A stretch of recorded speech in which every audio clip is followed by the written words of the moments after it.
Apa kabar pemirsa TVR Parlemen dimanapun Anda berada, berjumpa kembali dalam program TVR 17 bersama saya Nazia Sudirja. Tepat pukul 17 waktu Indonesia Barat kami hadirkan kepada Anda sejumlah informasi paling baru dan menarik seputar kinerja dan kegiatan DPR RI yang telah disajikan oleh redaksi TVR Parlemen. Pemirsa TVR Parlemen, inilah TVR 17 selengkapnya.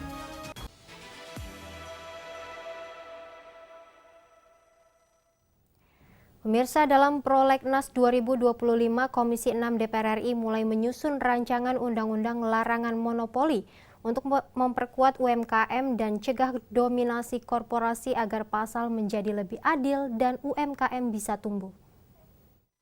Dalam Prolegnas Prioritas 2025, salah satu RUU di dalamnya adalah RUU Larangan Praktik Monopoli dan Persaingan Usaha Tidak Sehat atau RUU Larangan Monopoli yang mulai disusun Komisi 6 DPR RI. Revisi Undang-Undang Larangan Monopoli akan memperkuat posisi UMKM dan menekan dominasi korporasi agar mendorong pertumbuhan ekonomi yang lebih merata.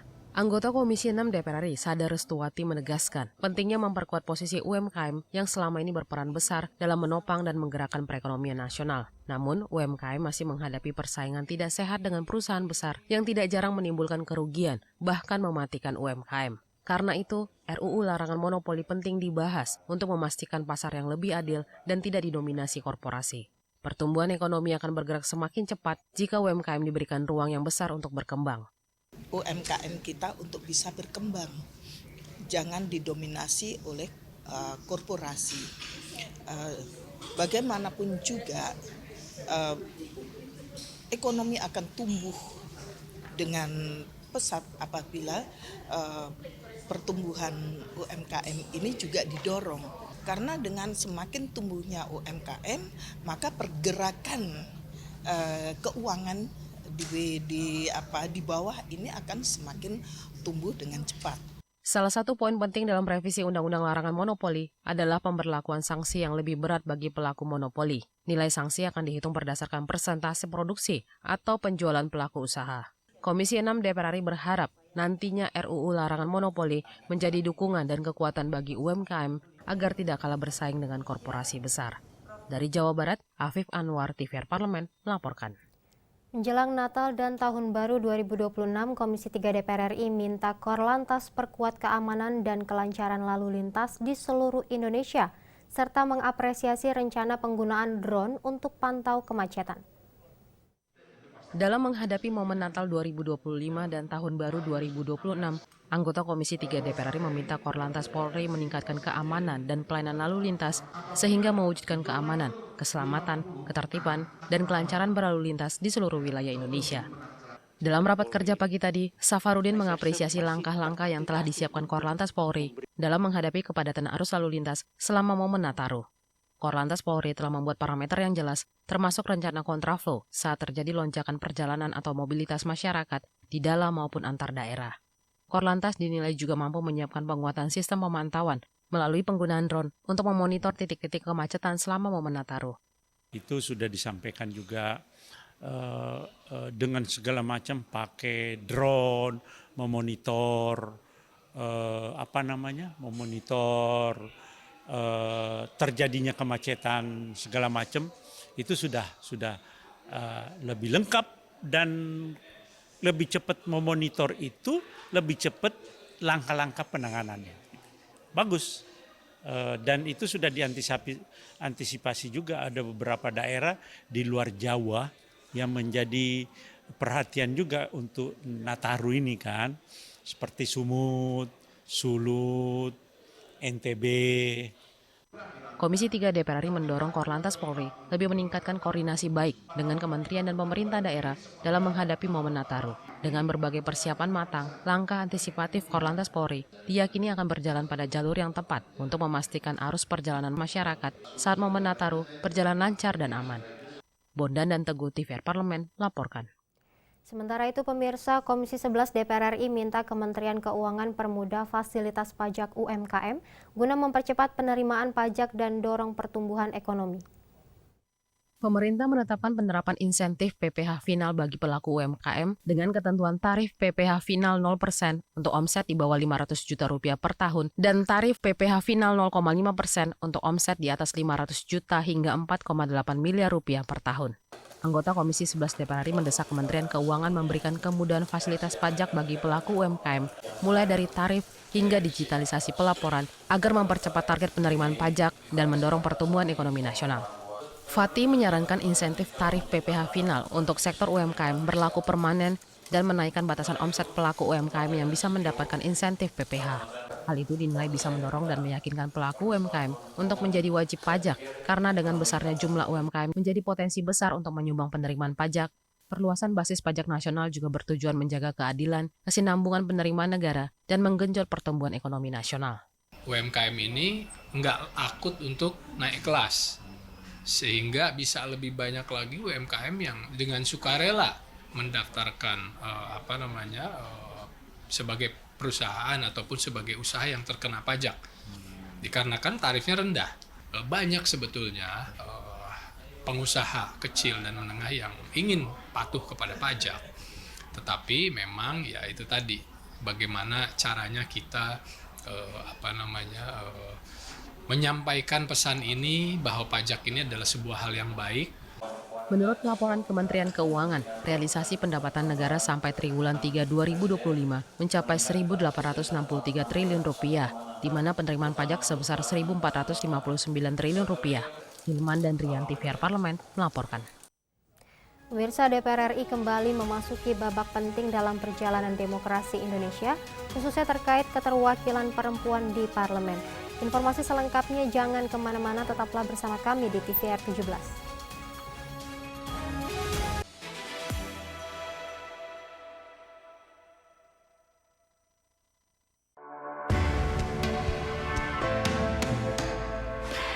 Dari ruang sidang Senayan, Jakarta, menyajikan liputan langsung kinerja DPR RI.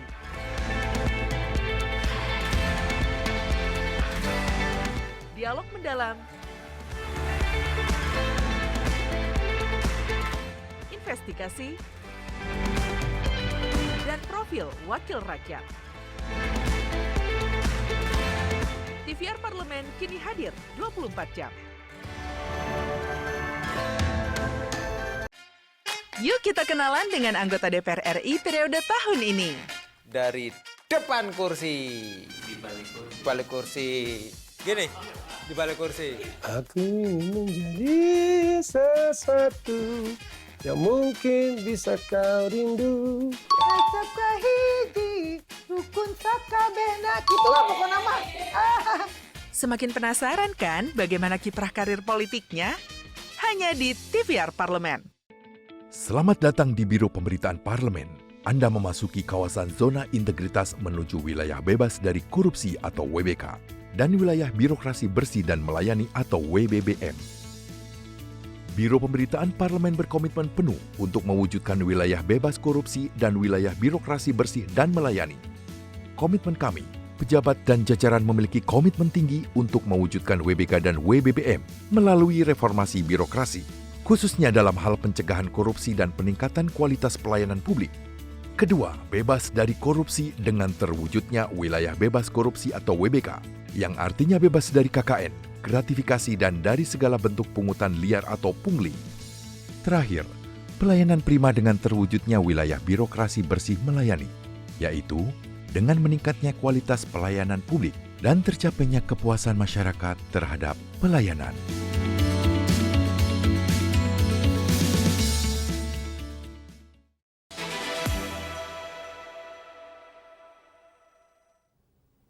Terima kasih Anda masih menyaksikan TVR 17. Pemirsa, di tengah dinamika politik yang terus berkembang, suara perempuan kian menguat dan membuka ruang baru bagi hadirnya kebijakan yang lebih inklusif, berperspektif keadilan dan dekat dengan kebutuhan masyarakat. Inilah momentum yang menegaskan bahwa perempuan bukan hanya pelengkap, tetapi bagian strategis dalam membangun arah bangsa. Simak liputan mendalam yang telah dikemas oleh tim redaksi TVR Parlemen dalam segmen Lensa Parlemen berikut ini.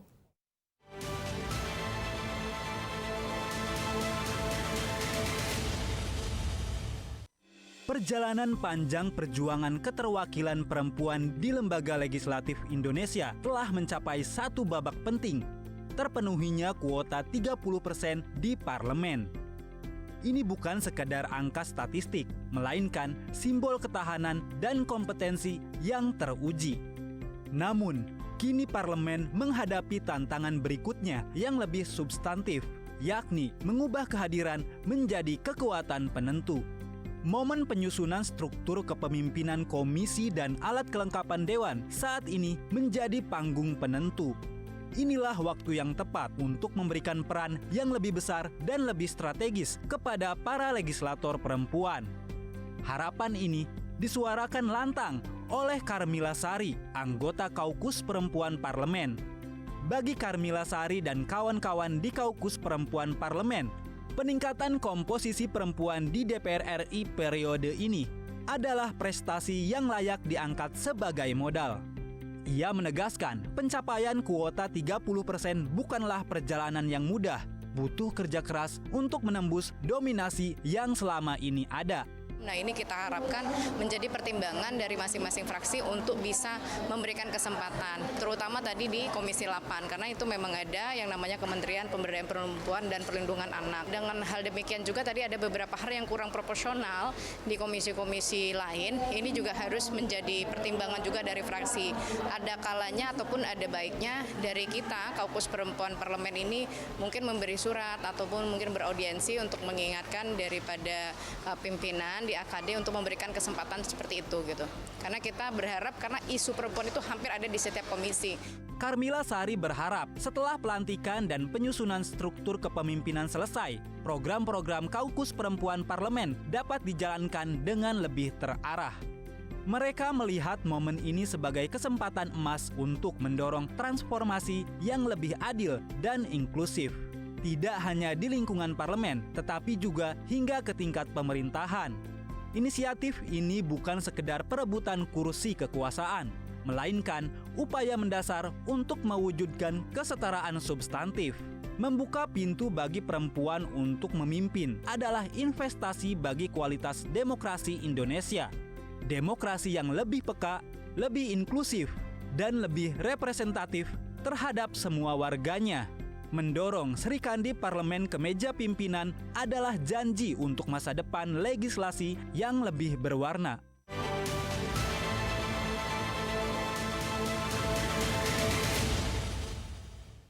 Selanjutnya pemirsa, Badan Legislasi DPR RI tengah menyusun rancangan undang-undang tentang Badan Pembinaan Ideologi Pancasila sebagai upaya memperkuat landasan hukum lembaga yang bertugas menjaga, mengembangkan dan membumikan ideologi Pancasila di tengah dinamika kehidupan berbangsa.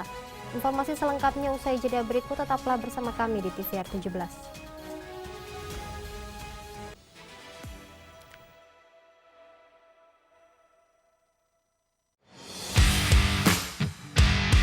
Kalau misalnya gue berdiri sebagai orang awam gitu, bahwa masalahnya ini trust. Nah, mungkin trust ini yang belum didapat. Soalnya kan pada saat misalnya nih gue sebagai masyarakat atau rakyat, gue ngasih tahu aspirasi gue atau gue menuntut sesuatu yang itu nggak kejawab. Engagement publik ke DPR alhamdulillah positif. Ini modal awal yang bagus buat kita membangun trust tadi kan. Kalau Mbak Yus tadi menanyakan tuh kan isunya soal trust gitu. Ya. Nah, trust itu kan salah satu caranya membangunnya lewat transparansi, akuntabilitas, respon gitu. Kalau misalkan mundur di isu yang kemarin, yang soal tuntutan 17+8, kalau bisa dilihat yang deadline di tanggal 5 September, itu DPR pertama kali untuk memberikan statement kepada publik. Gua akan selalu memberikan tayangan secara live, artinya publik bisa langsung lihat. Jadi publik bisa langsung mantau DPR RI itu kerja atau enggak.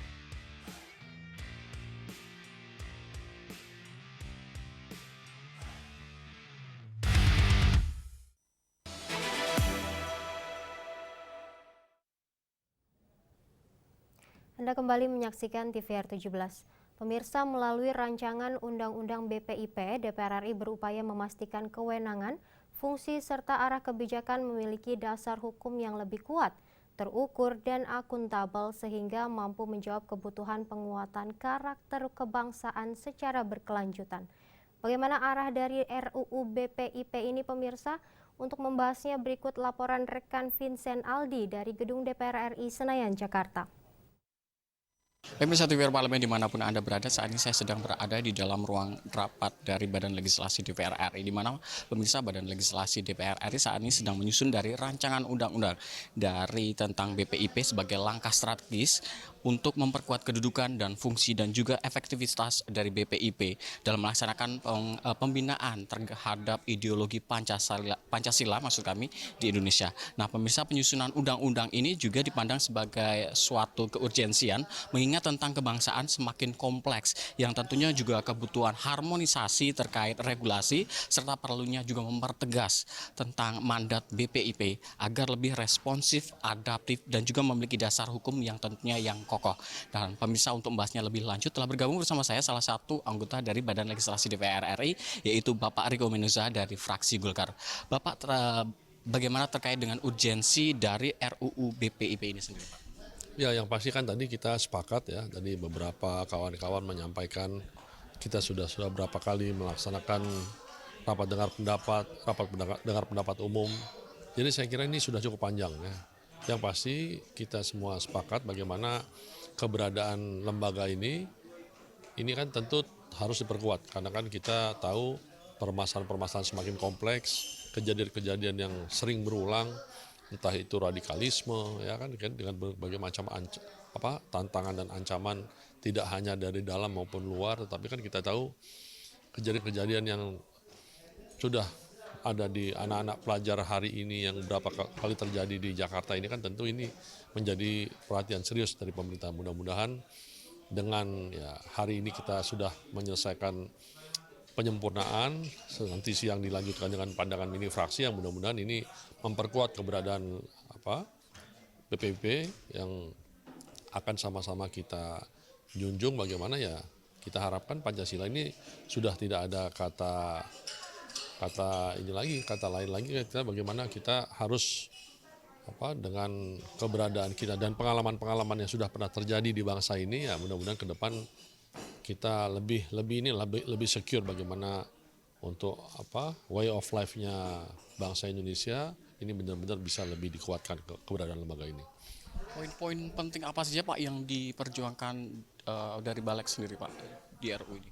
Yang pasti kita ingin yang pertama Pancasila ini sudah tidak ada kata negosiasi lagi, satu-satunya cara hidup bernegara berbangsa, kemudian keberadaan pelindungan Pancasila ini juga benar-benar harus terus dikuatkan karena kan kita tidak ingin Pancasila ini seolah-olah ada kepentingan alat-alat politik. Jadi benar-benar keberadaan lembaga ini benar-benar berada di bawah presiden supaya independen. Jadi tanpa memperhatikan kepentingan lagi, tapi benar-benar ini menjaga kewibawaan pemerintah dalam hal ini presiden untuk bagaimana supaya kehidupan berbangsa bernegara ini tetap seperti ya yang lalu-lalu tapi dalam hal yang positif.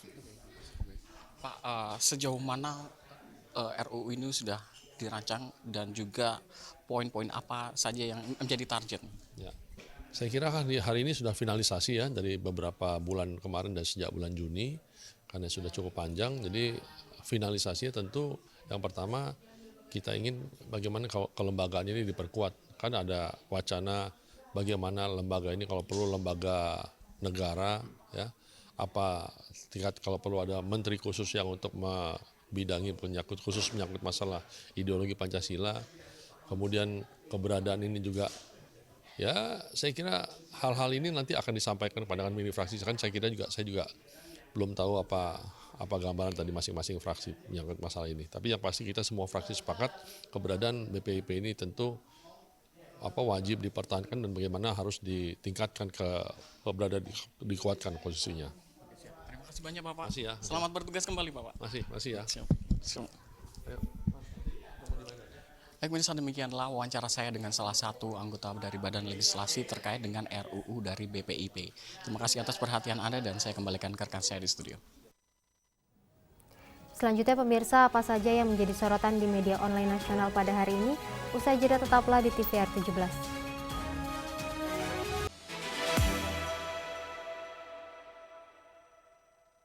Bu, ternyata masih ada kasus bullying. Bullying itu sepanjang ada interaksi antar manusia, nggak bisa habis sama sekali. Bullying itu kan nggak berdiri sendiri. Dia harus kita perhatikan backgroundnya, apakah di rumah, ataukah di sekolah, atau juga ada di perjalanan. Nah yang suka kelewat sama kita tuh di perjalanan. Booming, rame, kemudian di blow up di berbagai media. Habis itu lupa kan? Habis itu hilang. Ya jadi kita ini cenderung nggak konsisten, kagetan. Kita udah beritahu, wah gitu kan, panik semua. Tapi kemarin kemana aja? Bagaimana nilai-nilai sosial yang selama ini ada juga tetap harus dibangkitkan. Jadi dibangkitkan tuh di dalam pendidikan kita, kepada keluarga, kepada anak, pada masyarakat bersama-sama. Dan dia bukan lip service, tapi sesuatu yang memang dijadikan contoh gitu. Maksudnya orang-orang dewasa di sekitar anak-anak itu harus memberikan contoh. Perlu nggak sekolah-sekolah yang memang di situ terjadi peristiwa bullying juga mendapatkan punishment atau teguran? Sekolah itu membangun budaya anti bullying nggak? Bukan cuma tulisan di tembok gitu ya, itu bukan, tapi membangun nggak gitu kan, iklim itu satu. Apakah sekolah itu akan langsung dihukum? Kalau sekolah itu betul-betul tidak memperhatikan, iya. Tapi kita lihat dulu, sekolah itu menjalankan proses atau enggak.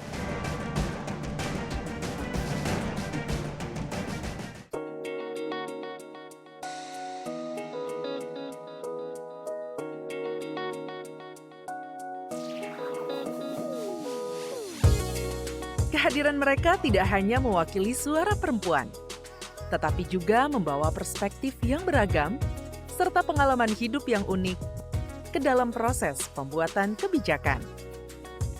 Saksikan Perempuan Parlemen hanya di TVR Parlemen.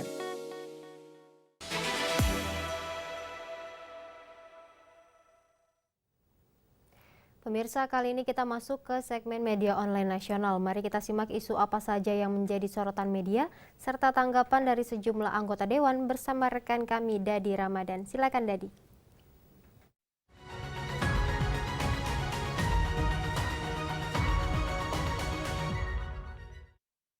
Baik, terima kasih rekan Nazia dan selamat sore pemirsa. Mari kita simak isu apa saja yang menjadi sorotan di media online pada sore hari ini. Berita pertama yang menjadi headline di media online yaitu membahas Cindy Monica usulkan tanaman gambir masuk ke rancangan undang-undang komoditas strategis. Kita lihat informasi di layar kaca di mana di sini ada anggota Badan Legislasi DPR RI Cindy Monica yang mendorong tanaman gambir masuk dalam rancangan undang-undang komoditas strategis sebagai langkah memperkuat posisi petani di daerah sentra produksi. Penguatan regulasi bagi komoditas bernilai ekspor seperti gambir diperlukan untuk memastikan adanya kepastian pasar, peningkatan nilai tambah, serta perlindungan dari fluktuasi harga yang kerap merugikan petani. Usulan ini dinilai sejalan dengan agenda DPR untuk mendorong hilirisasi dan juga menata ulang tata niaga komoditas nasional. Pembahasan rancangan undang-undang komoditas strategis tidak hanya berfokus pada komoditas besar, tetapi juga pada tanaman potensial yang mampu menggerakkan ekonomi lokal, termasuk gambir yang selama ini menjadi sumber penghidupan ribuan petani di Sumatera. Dan dengan masuknya gambir dalam daftar komoditas strategis, DPR menilai peluang pengembangan industri turunnya semakin terbuka, mulai dari sektor kesehatan, kecantikan, hingga bahan pewarna alami. DPR memastikan akan mengkaji usulan tersebut secara komprehensif demi menciptakan regulasi yang berkeadilan dan berpihak pada kesejahteraan petani. Dan kita beralih ke berita selanjutnya yang menjadi headline di media online yaitu Kalapas Ene Mawira paksa napi muslim makan daging haram. DPR minta copot dan proses secara hukum. Kita lihat informasi dari kaca di mana di sini banyak membahas terkait dengan DPR RI yang mengecam keras terhadap tindakan Chandra Sudarto selaku Kepala Lapas Ene Mawira yang diduga memaksa warga binaan beragama Muslim mengonsumsi makanan haram yang merupakan pelanggaran berat terhadap hak asasi dan juga kebebasan beragama. Dan terkait hal ini, anggota Komisi 13 DPR RI Mafirion desak agar Chandra Sudarto segera dicopot dari jabatannya dan diproses sesuai hukum. Institusi permasyarakatan seperti Lapas Ene Mawira seharusnya menjadi tempat pembinaan, bukan arena penyalahgunaan kekuasaan dan pelanggaran HAM. Negara wajib menjamin hak setiap warga binaan untuk menjalankan keyakinan agamanya tanpa tekanan atau diskriminasi. Oleh karena itu, jika terbukti benar, tindakan tersebut harus dijadikan preseden agar penyalahgunaan kekuasaan di lapas tidak terulang. Aparat penegak hukum bergerak cepat agar kasus ini tidak melebar menjadi isu sosial yang lebih besar, mengingat tindakan diskriminasi agama sangat sensitif dan berpotensi memicu konflik horizontal. Dan itu tadi headline di media online pada hari ini, yaitu Cindy Monica usulkan tanaman gambir masuk RUU Komoditas Strategis, serta Kalapas Eni Mawira paksa napi muslim makan daging haram, DPR minta copot dan proses secara hukum. Sekian dari saya, Dedi Ramadan, kembali ke rekan Nazia. Selamat sore.